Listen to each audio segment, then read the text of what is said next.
How to build your professional network without actually networking. To build your professional network, you don't necessarily have to hang out there and mingle with other people at networking events.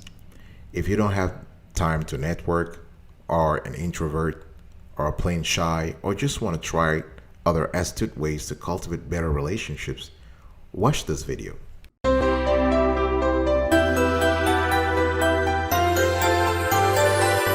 Welcome back, folks, to another edition of Sweetie Kiwi. I hope you are doing fantastic. I'm doing marvelous, if you were to ask me. And if you're doing as great as I am, go grab a cup of coffee or tea or that's great. Today I want to talk to you about how to build a professional network without actually networking. Now, professional networking is an important element of a successful career plan, right? If you want to, we live in a world where it's not about what you know, it's more about who you know. And I don't think it's just something recent. It has always been this way. If you're connected, chances are you're going to advance quicker, right? More quickly. Now, of course, what you know, the college degree that you have is a passport, it's a visa that allows you to get a foot in the door. But once you are in the room, how you move depends more on who you know than what you know. So, number one, expand your network at your workplace, right? So, if you have a job, you already have a great network, a great professional network, whether you realize it or not. Because think about it, your direct reports, your clients, your suppliers, your managers, your colleagues, all these great people are people who can help you, and vice versa. Right? Because they all constitute some kind of, a virtuous circle of professionalism. And they might have different backgrounds and different professional walks of life. So start there, right? And this could be the best networking for you to do. You don't even have to go to outside networking events, right? And trying to be excellent at what you do. Trying to improve your performance, and then look for opportunities to extend your circle beyond the people you work with every day. Chances are, if you are able to, be great at your job, and you always have stellar performance evaluation, people will notice you, and sooner or later you will attract those talented people to you, and those superiors will want to work with you or even hire you in their department. All right. So if there are trying to seize any opportunity. If there are projects outside your department, trying to work, trying to get on, volunteer for those projects, right? Any opportunity to meet new people and try new things, seize that opportunity. Now, having said that, you must be good at what you do first. You must be an excellent performer in your current job, because you can't really be a slacker in your current job and look for other opportunities. Your management wouldn't allow that. And the worst thing that could happen to you, you could be fired. So you want to be a stellar performer at your current job, and then from there parlay that positive vibe into something else. All right. Now, the thing here is that don't wait until you're ready. Don't say, I'll just start doing this in 2 years when I get to this level. No, you want to start putting a lot of stuff on your table now. It's never late to start. It's never late. You want to grow. If you want to grow as a professional, you need to extend your circle of acquaintances. All right. And now, how do you do this specifically? You can look for key people in targeted departments. Let's say you are in finance, right? And you want to go into treasury at your company. Let's say you are in accounting and you want to move into treasury. So you want to target some key people in the treasury department. You want to start looking around ways to mingle with them at company events or at professional events, right? You also want to target the upper echelons of the company, senior management. You want them to know you. You want them to remember you want them to remember you by your first name. You also want to pay attention to the rising stars in a company. In any company, there are rising stars. There are young folks who are just, they're just killing it. They're just making things happen. Everybody loves them. They seem to be successful at everything that they touch or work with. You want to be part of that group. You want to mingle with them. You want to network with those rising stars, because those are the CEOs and the CFOs of tomorrow, of your companies tomorrow. And a great way to do this, as I said before, is through company events. Take responsibility, take initiatives at those events, and during special projects. Now, what do I mean by special projects? Special projects can be the rollout of a company-wide software program, for instance. It could be a merger, an acquisition, right? It could be a company reorganization. Anytime there is something that attracts the attention of senior management or the attention of rising stars within the company, you want to seize those opportunities, right? You can also brighten your own star by working with consultants. If you have consultants, because consultants are usually brought into companies to improve something major, right? So whenever you have consultants, they're working on something major. So if you're able to find a way to shine by working with the consultants, that's a great way also to network at your workplace. Number 2, seek a mentor/coach and ask the mentor for introductions. Now, mentor and coaches can be found at work or outside. Right now, the difference between mentors usually are able to follow you over the long run. They seem to be a little older, whereas coaches, you can have a coach who is in the same age bracket as you, but a mentor usually must be in the older generation. You want to have a gap of one generation between you and your mentor, right? So, but the thing is that it doesn't matter. The thing here is that you want to ask that mentor or coach to introduce you, right? Because the bottom line here is that you don't have time, or you don't have the willingness to go to outside networking events and shake hands and engage in conversations that might seem boring to you. So you want to go through your mentor and ask him or her for introductions. And believe it or not, as I said earlier, it's who you know. So if your mentor is well connected and he or she can introduce you to other people, you can quickly expand your network of acquaintances. All right, I'll be right back right after this. Don't go anywhere.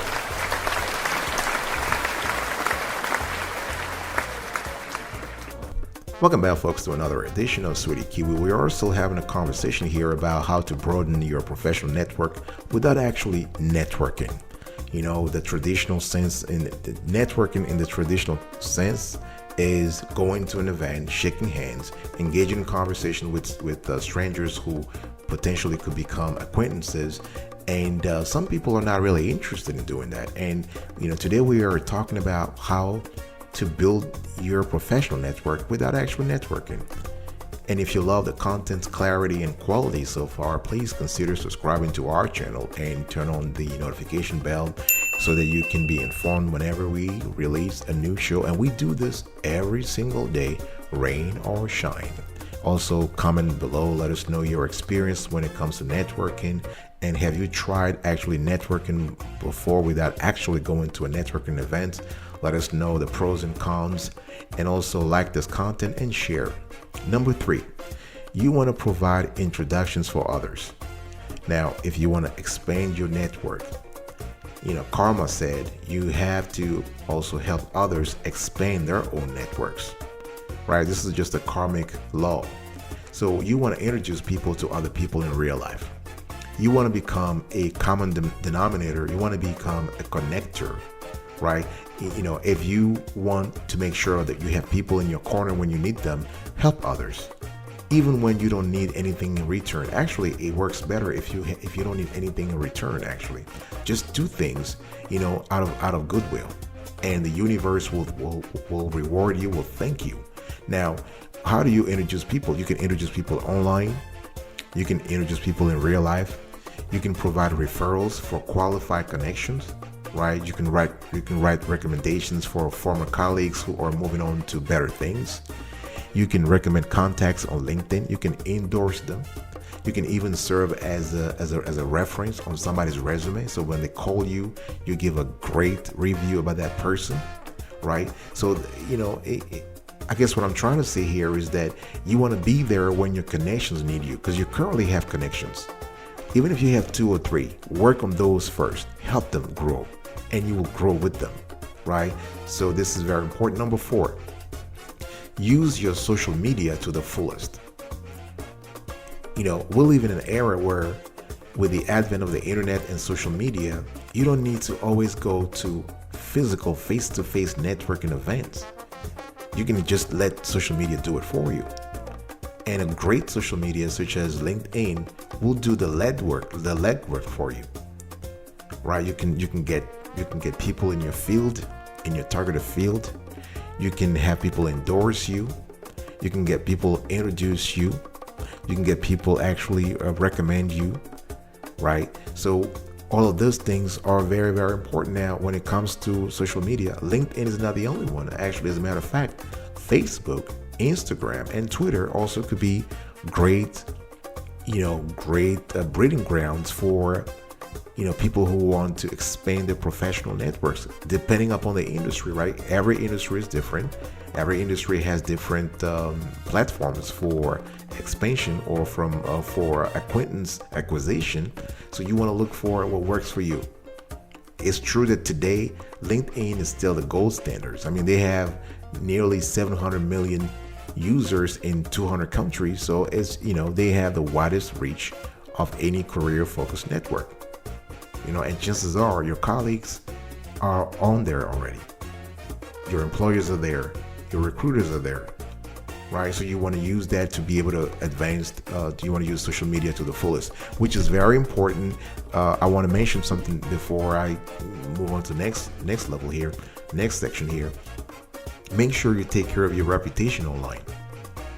I guess what I'm trying to say is that you want to have consistent imagery online. So if you're posting something on LinkedIn, if you have a professional version of yourself on LinkedIn, make sure that the version you have on Facebook and Twitter is not something totally different. In other words, if you are, you maintain a very polished image on LinkedIn, don't let pictures of you being drunk or being drunk when you were 18 on Facebook. You want to erase those pictures. You want to keep everything clean across the board, across all social networks. All right, I'll be right back right after this. Don't go anywhere.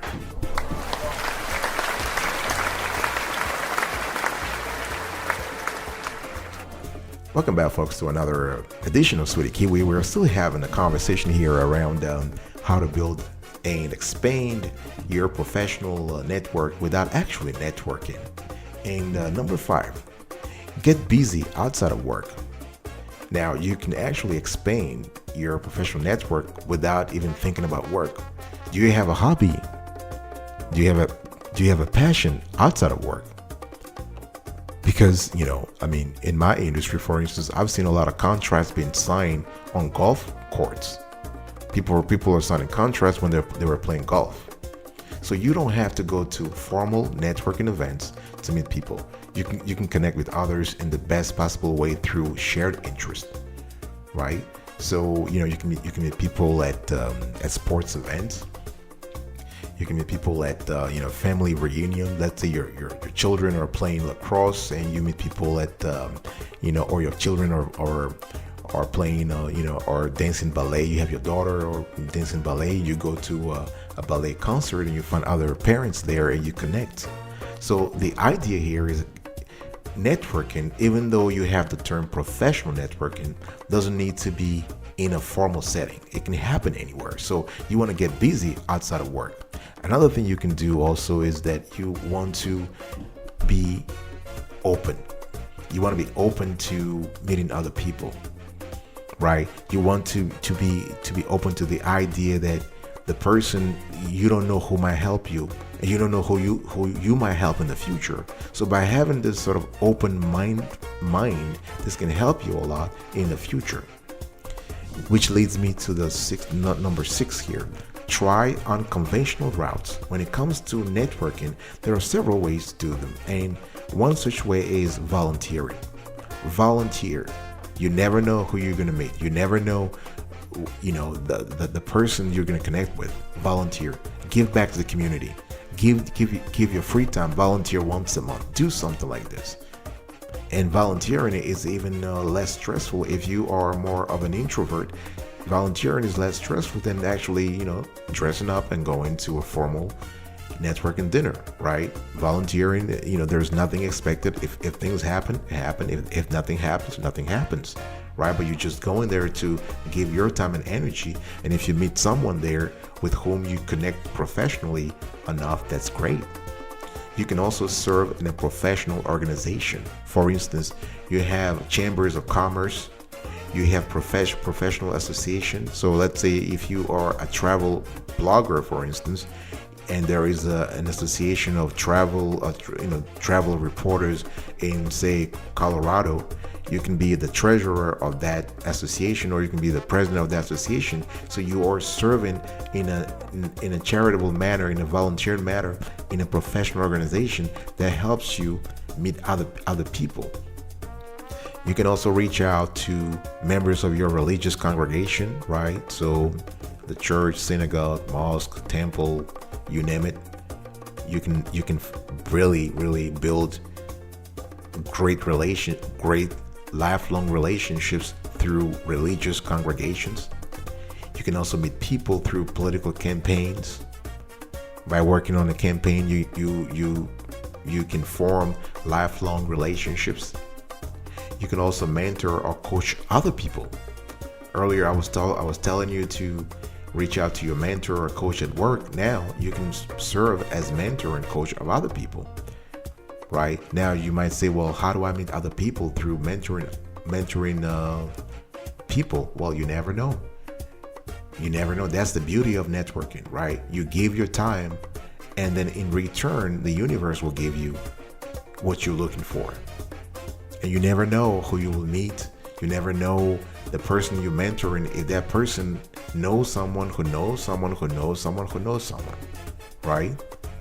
So this is it, folks. I really thank you so much for listening to today's conversation.